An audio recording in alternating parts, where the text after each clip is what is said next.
नमस्कार दोस्तों, हम लोग प्रॉफिट एंड लॉस के क्वेश्चंस कर रहे थे। पहला पार्ट अपलोड किया जा चुका है। आशा करता हूं आपने उसे देखा होगा। अगर कोई क्वेश्चन समझ में ना आए तो आप पूछ सकते हैं। मित्रों, मैं दो चीजें कम से कम हमेशा एश्योर करता हूं। Number one is complete syllabus coverage. यदि आप लाइन से वीडियो देखेंगे तो कंपटीशन में आने वाले सारे ही तरह के क्वेश्चंस आप सॉल्व कर पाएंगे। एंड नंबर टू, सबसे स्मार्ट और शॉर्ट ट्रिक्स, सबसे स्मार्ट सबसे शॉर्ट तरीके से किस तरीके से क्वेश्चन को सॉल्व किया जा सकता है कम से कम समय में, यह मैं गारंटी करता हूं। अब हम लोग 8 क्वेश्चंस कर चुके थे। देखते हैं नवा क्वेश्चन क्या करता है। कहता है by selling an article for ₹240 a man incurs a loss of 10%।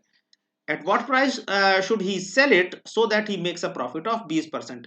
एक सामान को यदि कोई व्यक्ति ₹240 में बेचता है तो उसे नुकसान होता है 10% का। उसको वो कितने में बेचे, कितने रुपए में बेचे कि 20% का लाभ हो। जब इस तरह के क्वेश्चन हो, ध्यान रखिएगा, जिसमें कि एक ही सामान है और उसको एक बार बेचने पर कुछ नुकसान होता है और एक बार बेचने पर कुछ फायदा होता है, तो इन क्वेश्चंस को किस तरह से सॉल्व करते हैं। तो देखिए, मान लेते हैं कि प्राइस उसका, कॉस्ट प्राइस जो है वो 100 है और यदि वो उसको ₹240 में बेच रहा है तो 10% का लॉस हो रहा है। तो अगर हमने कॉस्ट प्राइस 100 मान के चला तो 10% का अगर उसको लॉस हो रहा है तो यानी उसने कितने में बेच रहा होगा, 90 में। तो 100 मान लेते हैं हम लोग इनिशियली कॉस्ट प्राइस।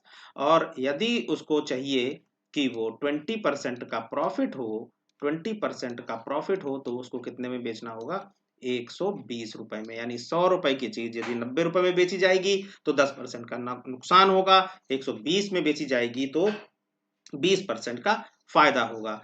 अब ये जो पहली बार बेचा गया मूल्य वो ये है, दूसरी बार बेची गई वो चीज कितने में, वो ये है। अगर इनके बीच में हम लोग देखें, रेशियो फाइंड आउट करें, तो रेशियो आता है 33 90 एंड 34 120, यानी पहली बार और दूसरी बार बेचने में 3:4 का रेशियो है।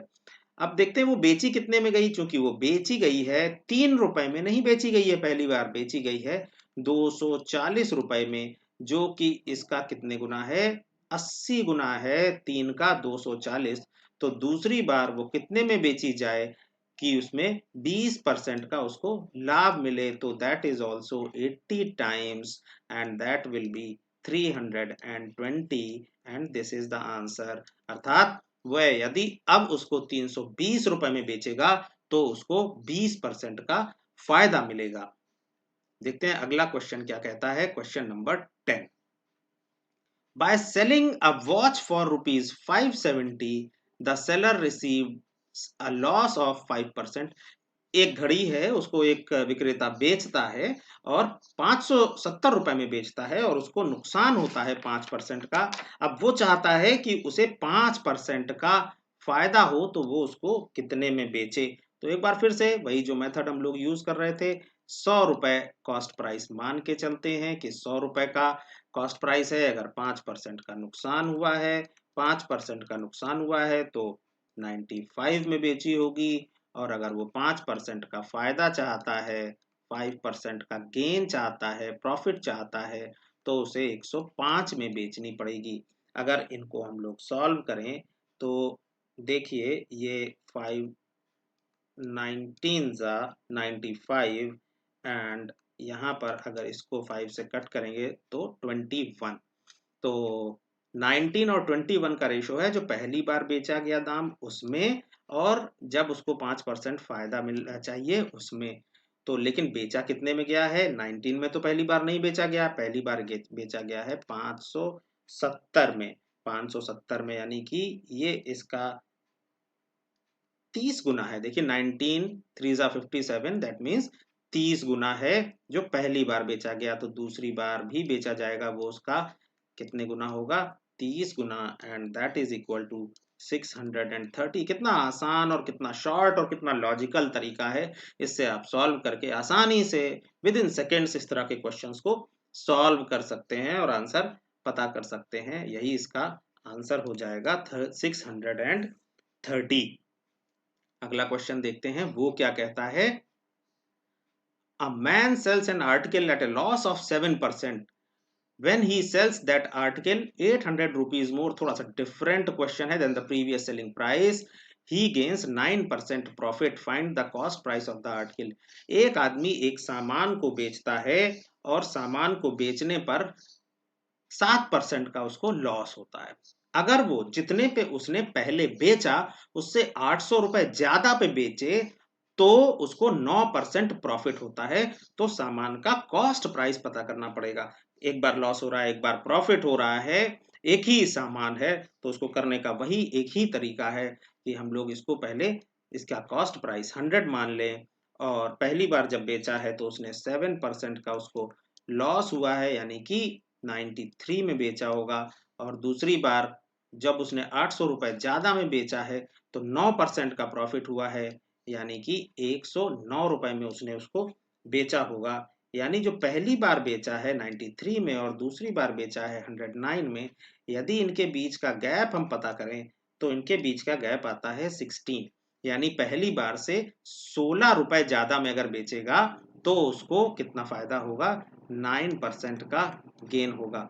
लेकिन यहाँ पर उसने कहा है कि 16 ज्यादा में नहीं, 800 ज्यादा में बेचा है। 800 16 का कितने गुना है ये हमें फाइंड आउट करना पड़ेगा। यानी कि 16 का 800 कितने गुना है, 50 टाइम्स।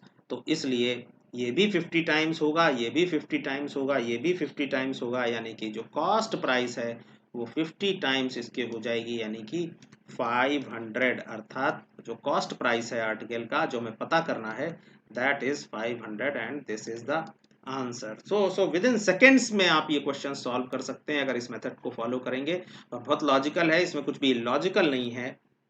अगला क्वेश्चन देखते हैं। If we sell one shirt at 15% and 17% profit, अगर किसी शर्ट को 15% और 17% प्रॉफिट पे बेचा जाता है, profit then the difference between it selling price is 6। अगर 15% और 17% प्रॉफिट पे बेचा जाता है तो सेलिंग प्राइस का जो डिफरेंस है, यानी कि 15% पे जब बेचा जाता है और 17% पे जब बेचा जाता है तो उनके जो सेलिंग प्राइसेस हैं उनका जो डिफरेंस है वो 6 है। कॉस्ट प्राइस आपको पता करना है। तो वंस अगेन एक बार फिर वही 100 रुपए आपने इसको मान लिया, 100 रुपए का कॉस्ट प्राइस है, पहले 15% पे बेचा जाता है यानी 115 रुपए में बेचा जाएगा तो 15% प्रॉफिट होगा, और यदि इसको हम 17% प्रॉफिट पे बेचते हैं तो 117 रुपए में बेचा जाएगा। अब इनका कहना है कि इनके बीच में जो पहली बार बेचा गया और दूसरी बार बेचा गया, इनके बीच में जो डिफरेंस है वो 6 का है, जबकि हमने अगर 100 रुपए कॉस्ट प्राइस माना था तो इनके बीच में जो डिफरेंस आ रहा है 2 का आ रहा है। लेकिन क्वेश्चन कह रहा है डिफरेंस 2 का नहीं है, 6 का है, जो कि 3 गुना है। तो कॉस्ट प्राइस भी इसका 3 गुना होगा, that means 300। This is the answer. यानी कि 300 रुपए की चीज जो है वो पहली बार जब बेची गई और दूसरी बार बेची गई और उनके बीच में 6 रुपए का डिफरेंस है तो कॉस्ट प्राइस 300 रुपए आएगा यदि वह 15 और 17% के प्रॉफिट पे बेची गई है। अगला क्वेश्चन देखते हैं क्या कहता है। A man sells an article at 10% loss, एक आदमी एक सामान को 10% लॉस पे बेचता है। If he sells that article 45 rupees more than the previous selling price and he gains 12.5% profit, find the cost price। find the cost price।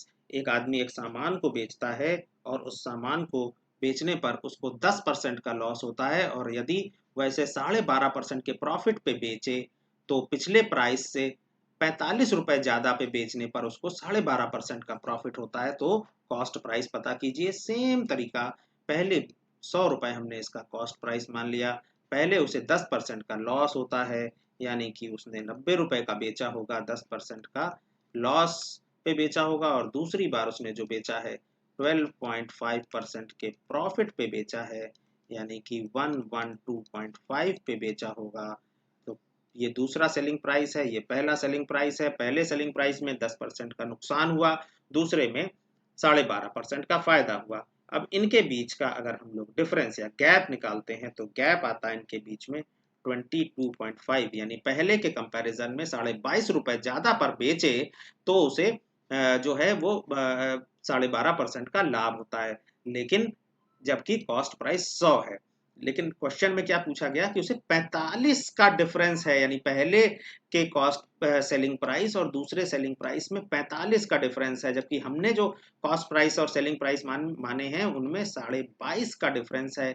अगर हम देखें तो 45 इसका 2 गुना है, यानी कि कॉस्ट प्राइस भी इसका 2 गुना होगा, यानी कि 100 नहीं होगा कॉस्ट प्राइस, इसका 2 गुना होगा, यानी कि 200 होगा कॉस्ट प्राइस, और यही इसका आंसर हो जाएगा। इसी तरीके से आगे हम लोग और भी क्वेश्चंस करेंगे, और भी आसान आसान ट्रिक्स मैं आपके लिए ढूंढ ढूंढ कर लाता रहूंगा, जिससे आप बहुत कम समय में बहुत आसानी से बड़े कॉम्प्लेक्स क्वेश्चंस सॉल्व कर पाएं। वीडियो देखने के लिए धन्यवाद। वीडियो कैसा लगा, चैनल को सब्सक्राइब कर लीजिए, बेल आइकन दबा दीजिए, जल्दी से जल्दी मेरे वीडियो आप तक पहुंचते रहें। अगर कोई कंफ्यूजन हो तो कमेंट बॉक्स में जरूर लिखिए। थैंक यू, नमस्कार।